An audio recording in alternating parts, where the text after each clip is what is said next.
जय संतोषी माँ। शुक्रवार के दिन माँ संतोषी का व्रत पूजन किया जाता है। इस पूजा के दौरान माता की आरती पूजा तथा अंत में माता की कथा सुनी जाती है। आइए जाने शुक्रवार के दिन की जाने वाली संतोषी माता व्रत कथा। एक बुढ़िया थी, उसके 7 बेटे थे। 6 कमाने वाले थे जबकि एक निकम्मा था। बुढ़िया 6 बेटों की रसोई बनाती, भोजन कराती और उनसे जो कुछ जूठन बचती वह 7वें को दे देती। एक दिन वह पत्नी से बोला, देखो मेरी माँ को मुझ पर कितना प्रेम है। वह बोली, क्यों नहीं, सबका जूठा जो तुमको खिलाती है। वह बोला, ऐसा नहीं हो सकता है, मैं जब तक आंखों से न देख लूं मान नहीं सकता। बहू हंसकर बोली, देख लोगे तब तो मानोगे। कुछ दिन बाद त्योहार आया। घर में 7 प्रकार के भोजन और चूरमे के लड्डू बने। वह जांचने को सिर सिर दुखने का बहाना का पतला वस्त्र सिर पर ओढ़े रसोई घर में सो गया। वह कपड़े में ले सब देख रहा। 6 भाई भोजन करने आए। उसने देखा माँ ने उनके लिए सुंदर आसन बिछा, नाना प्रकार की रसोई परोसी और आग्रह करके उन्हें जमाया। वह देखता रहा। 6 भोजन करके उठे तब माँ ने उनकी जूठी थालियों में से लड्डुओं के टुकड़े उठाकर एक लड्डू बनाया। जूठन साफ कर बुढ़िया माँ ने उसे पुकारा, बेटा 6 भाई भोजन कर गए, अब तू ही बाकी है, उठ तू कब खाएगा। वह कहने लगा, माँ मुझे भोजन नहीं करना, मैं अब परदेश जा रहा हूँ। माँ ने कहा, कल जाता होता तो आज चला जा। वह बोला, हाँ आज ही जा रहा हूँ। यह कहकर वह घर से निकल गया। चलते समय पत्नी की याद आ गई। वह गौशाला में कंडे उपले थाप रही थी। वहां जाकर बोला, हम जावे परदेश, आवेंगे कुछ काल, तुम रहियो संतोष से धर्म अपनी पाल। बोली, जाओ पिया आनंद से हमारो सोच हटाया, राम भरोसे हम रहे ईश्वर तुम्हें सहाय। 2 निशानी आपन देख फरू में धीर, सुध मत हमारी बिसारियो, राखियो मन गंभीर। अब बोला, मेरे पास तो कुछ नहीं, यह अंगूठी है, सो ले और अपनी कुछ निशानी मुझे दे। वह बोली, मेरे पास क्या है, यह गोबर भरा हाथ है। यह कहकर उसकी पीठ पर गोबर के हाथ की थाप मार दी। वह चल दिया। चलते चलते दूर देश पहुंचा। एक साहूकार की दुकान थी। वहां जाकर कहने लगा, भाई मुझे मुझे नौकरी पर रख लो। साहूकार को जरूरत थी, बोला, रह जा। लड़के ने पूछा, तनख्वाह क्या दोगे। साहूकार ने कहा, काम देख कर दाम मिलेगा। साहूकार की नौकरी मिली। वह सुबह 7 बजे से 10 बजे तक नौकरी बजाने लगा। कुछ दिनों बाद दुकान का सारा लेन देन, हिसाब किताब, ग्राहकों को माल बेचना, सारा काम करने लगा। साहूकार के 7-8 नौकर थे। वे सब चक्कर खाने लगे, यह तो बहुत होशियार बन गया। सेठ ने भी काम देखा और 3 महीने में ही उसे आधे मुनाफे का हिस्सेदार बना दिया। वह कुछ वर्ष में ही नामी सेठ बन गया और मालिक सारा कारोबार उस पर छोड़कर चला गया। इधर उसकी पत्नी को सास ससुर दुख देने लगे। सारी गृहस्थी का काम करा के उसे लकड़ी लेने जंगल में भेजते। इस बीच घर के आटे से जो भूसी निकलती उसकी रोटी बनाकर रख दी जाती और फूटे नारियल की नारेली में पानी। एक दिन वो लकड़ी लेने जा रही थी। रास्ते में बहुत स्त्रियां संतोषी माता का व्रत करती दिखाई दी। वह वहां खड़ी होकर कथा सुनने लगी और पूछा, बहनों तुम किस देवता का व्रत करती हो और उसके करने से क्या फल मिलता है। यदि तुम इस व्रत का विधान मुझे समझाकर कहोगे तो मैं तुम्हारा बड़ा एहसान मानूंगी। उनमें से एक स्त्री बोली, सुनो, यह संतोषी माता का व्रत है। इसके करने से निर्धनता दरिद्रता का नाश होता है और जो कुछ मन में कामना हो सब संतोषी माता की कृपा से पूरी होती है। तब उसने उससे व्रत की विधि पूछी। वह भक्तिनी स्त्री बोली, 1.25 आने का गुड़ चना लेना, इच्छा हो तो 5.25 आने का लेना या 1.25 का भी सहूलियत के अनुसार लाना। बिना परेशानी और श्रद्धा व प्रेम से जितना भी बन पड़े सवाया लेना। प्रत्येक शुक्रवार को निराहार रहकर कथा सुनना, इसके बीच क्रम टूटे नहीं, लगातार नियम पालन करना। सुनने वाला कोई न मिले तो घी का दीपक जला उसके आगे या जल के पात्र को सामने रखकर कथा कहना। जब कार्य सिद्ध न हो नियम का पालन करना और कार्य सिद्ध हो जाने पर व्रत का उद्यापन करना। 3 मास में माता फल पूरा करती है। यदि किसी के ग्रह खोटे भी हो तो भी माता वर्ष भर में कार्य सिद्ध करती हैं। फल सिद्ध होने पर उद्यापन करना चाहिए, बीच में नहीं। उद्यापन में 2.5 सेर आटे का खाजा तथा इसी परिणाम में खीर तथा चने का साग करना। 8 लड़कों को भोजन कराना।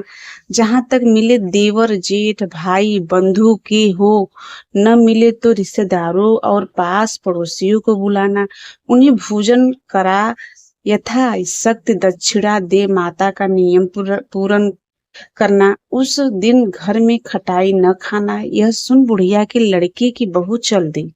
रास्ते में लकड़ी के बोझ को बेच दिया। उन पैसों से गुड़ चना ले माता के व्रत की तैयारी कर आगे चली और सामने मंदिर देखकर पूछने लगी, यह मंदिर किसका है? सब कहने लगे, संतोषी माता का मंदिर है। यह सुनकर माता के मंदिर में जाकर चरणों में लौटने लगी। दीन ही वो विनती करने लगी, माँ ने निपट अज्ञानी हूँ, व्रत के कुछ भी नियम नहीं जानती, मैं दुखी हूँ। हे माता जगत जननी, मेरा दुख दूर कर, मैं तेरी शरण में हूँ। माता को दया आई। एक शुक्रवार बीता कि दूसरे को उसके पति का पत्र आया और तीसरे शुक्रवार को उसको भेजा और हुआ पैसा आ पहुंचा। यह देख जेठ जेठानी मुंह सिकोड़ने लगी, लड़के ताने देने लगे। काकी के पास पत्र आने लगे, रुपया आने लगा। अब तो काकी की खातिर बढ़ेगी।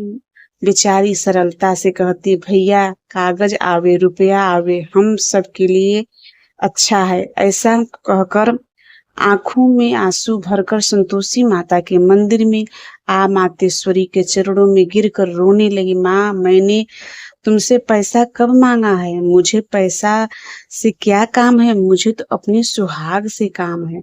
मैं तो अपने स्वामी के दर्शन मांगती हूँ। तब माता ने प्रसन्न होकर कहा, जा बेटी, तुम्हारी स्वामी आएगा। यह सुनकर खुशी से बावली होकर घर में जा काम करने लगी।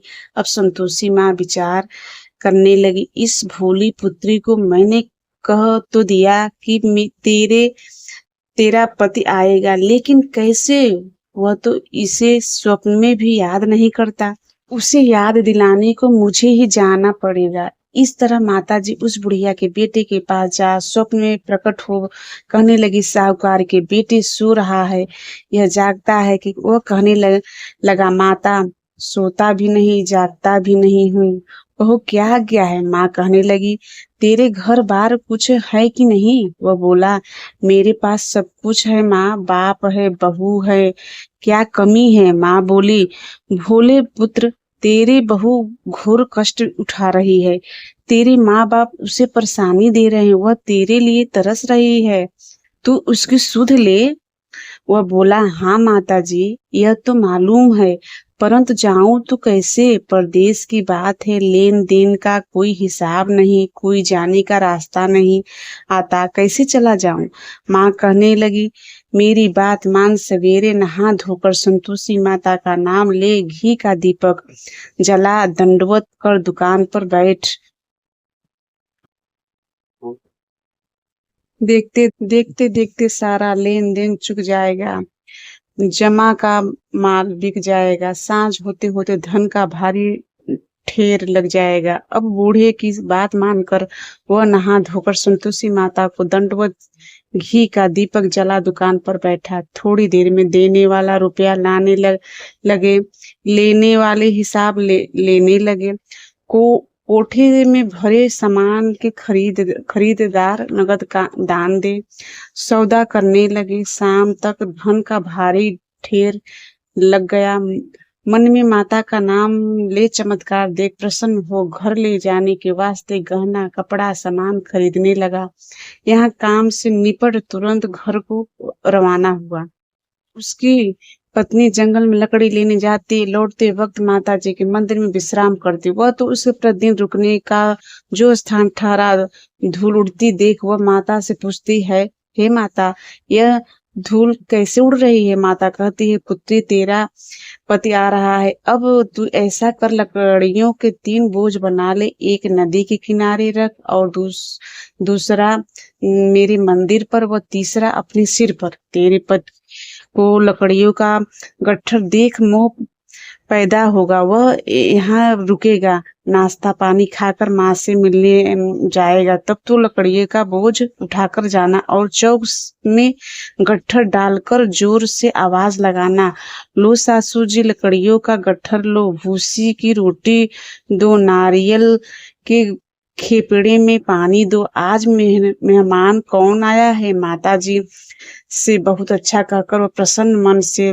लकड़ियों के 3 गट्ठर बनाए, एक नदी के किनारे पर और एक माता जी के मंदिर पर रखा।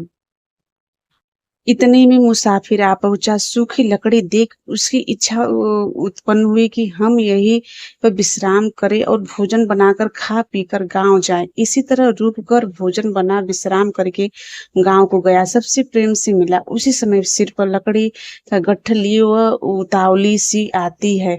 लकड़ियों का भारी बोझ आंगन में डालकर जोर से 3 आवाज देती है, तो सासू जी लकड़ियों का गट्ठर लो, भूसी की रोटी दो, आज मेहमान कौन आया है? यह सुनकर उसकी सास बाहर आकर अपने अपने दिए हुए कष्टों को भुलाने हेतु कहती है, बहू ऐसा क्यों कहती है? तेरे मालिक ही तो आया है, आ बैठ, मीठा भात खा, भोजन कर, कपड़े गहने पहन। उसकी आवाज सुन उसका पति बाहर आता है, अंगूठी देख व्याकुल हो जाता है। माँ से पूछता है, माँ यह कौन है? माँ बोली, बेटा यह तेरी बहू है। जब से तू गया है तब से सारे गांव में भटकती फिरती है, घर का काम काज कुछ करती है, 4 पहर आकर खा जाती।